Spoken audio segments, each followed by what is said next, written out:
what was the bottom point for you in regards to this description you just presented of your raising in Greenville? You mentioned a variety of things, but what do you think was your bottom point for you?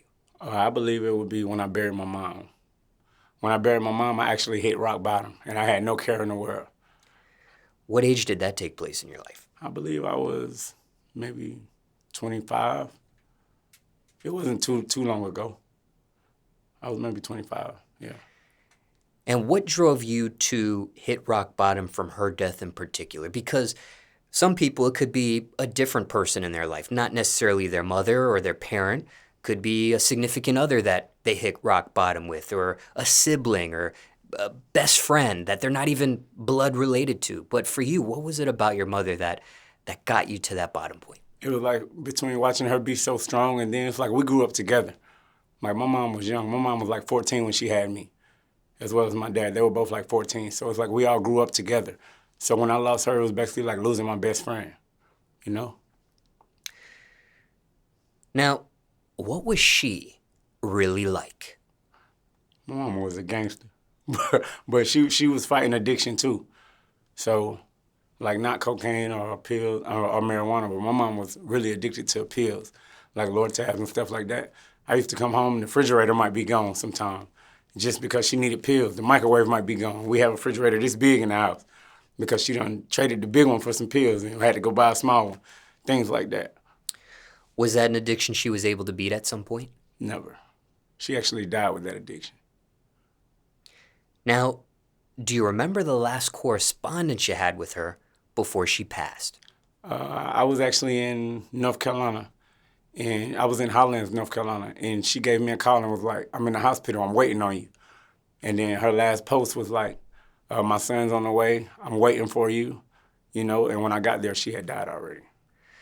Now, what post are you referencing? It was a post on her Facebook page. Okay.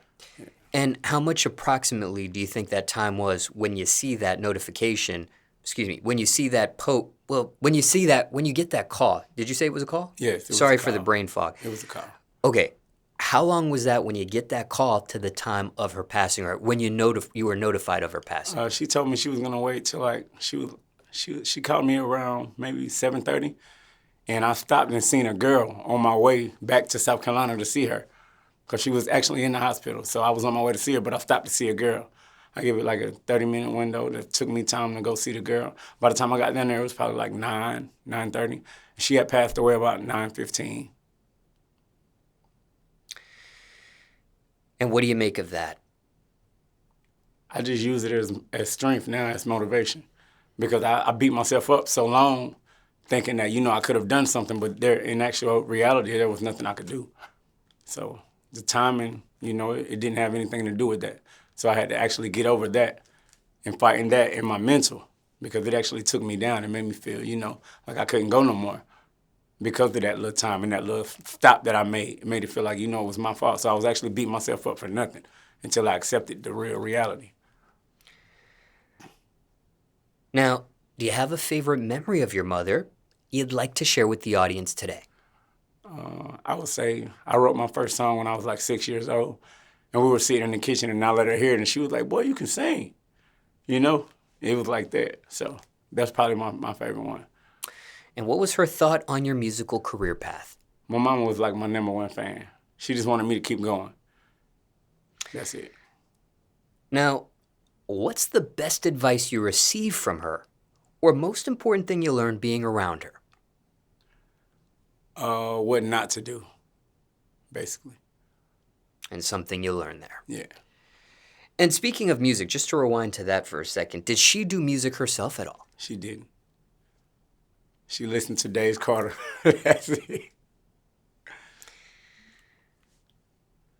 Okay, now, you mentioned that this death had caused you to hit rock bottom. Yeah.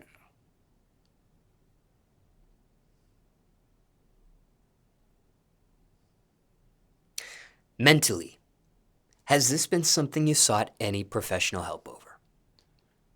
Yes, it has. And it's actually something that I'm seeking professional help with still to this day. So just for clarification, you have seen a professional I have. since the passing of your mother? I have. And Was that helpful at all? It wasn't because I actually wasn't ready for the help. So I kind of just, went for everybody else. But now, currently, to this date, I'm doing it for me. And in the past, this help that you did receive, what kind of a professional was it? Did they have a title like counselor, therapist? There's other types of... I've had therapy, counselors, all of that, all of the above. And none of that seemed to help. I wasn't accepting it. Why so much pushback? Back then, as opposed to now?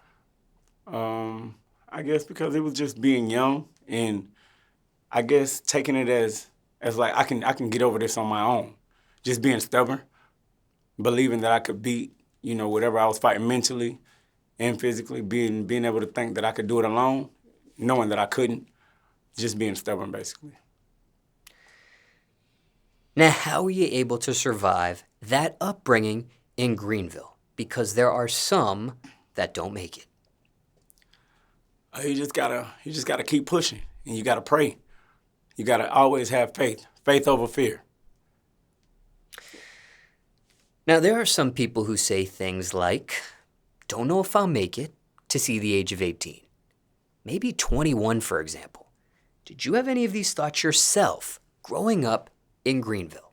I did. I actually tried to take my own life a few times. As far as cutting, and I've been through all of the suicidal thoughts and everything, and then my neighborhood, it was just like, a bunch of shootouts and all of that, but I always knew that I would make it because I always had faith. How far did it get with those suicide attempts? How close were you to ending it all? Very, very. It got real tense, but, I never actually wanted, I would call it unselfishly suicidal, because if I was selfishly suicidal, I'd probably be dead. But unselfishly suicidal, having to live with the feeling of wanting to die, knowing that you really can't, or knowing that you won't, that actually hurts worse than death, and you got to die to know that. How many times do you think you've attempted in the past? Maybe 4 or 5.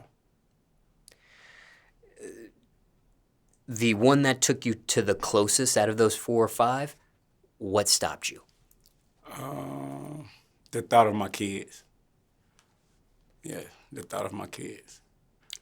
And care to share how many kids you have at this point? I have 5, but my 5-year-old daughter teaches me how to love my 16-year-old son. So it's like I basically had to backslide and retrain my whole mind, retrain my whole train of thought to actually know what I got to live for. Because it got to a point where the thought of my kids didn't even matter. And same mother for all 5? No. Care to share how many mothers? 4. Now, was it a numeric figure you didn't think you might quite see at one point? A specific number, perhaps? Never, because I always knew I would go. I always knew I would keep going. I probably lived to be 120 years old, brother.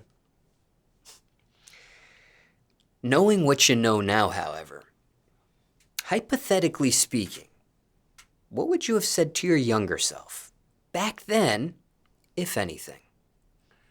Keep going and accept the help. Acceptance is like the last stage of life that you got to go through in order to graduate to the next level, is accepting what you already know.